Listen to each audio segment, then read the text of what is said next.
There's a number of exception types that it's useful to be aware of.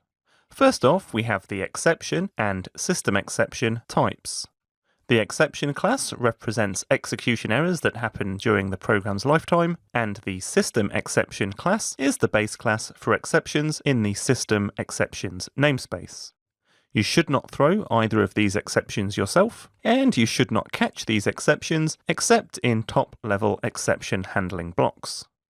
You should also not catch these exception types in framework code that you're developing unless you intend to rethrow them.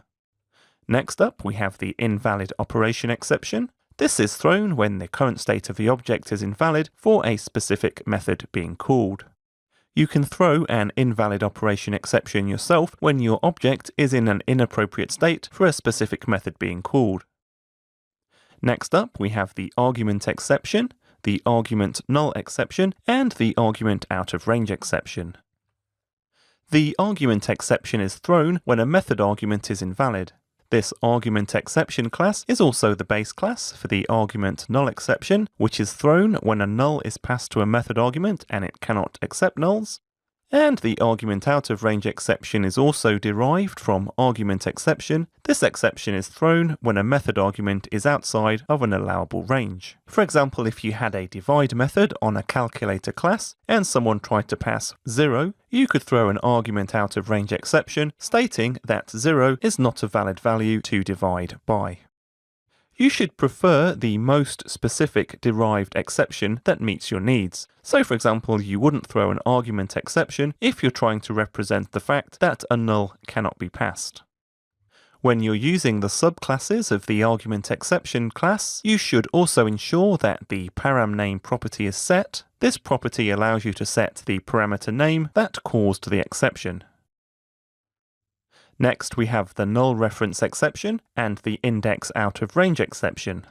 The null reference exception is thrown when an attempt is made to dereference a null object reference. For example, if you try to call the substring method on a null string object. The index out of range exception is thrown when attempting to access an array or collection item that's outside of its bounds. For example, trying to access the 11th item in a collection when it only currently contains 10 items. These two exceptions are reserved for runtime use, and usually when they're thrown indicate a bug in the program code. Because they're reserved for runtime use, you should not throw these yourself. To avoid these exceptions being thrown, you can check argument values when they're passed to a method. The stack overflow exception is thrown when too many nested method calls cause the execution stack to overflow. So for example, if you've written a recursive method, but you've forgotten to add a clause to actually exit the recursion. This exception is reserved and thrown by the runtime, so you shouldn't explicitly throw it yourself. You should also not catch a stack overflow exception, because it's usually impossible to correct it.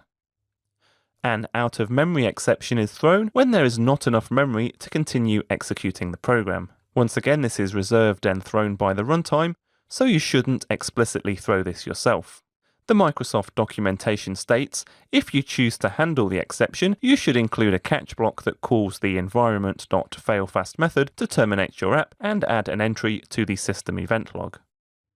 So this is just a selection of commonly encountered exception types. We could go on and on here, but I suggest you check out the Microsoft documentation if you're interested in going further down the rabbit hole and finding out more about the different exception types available.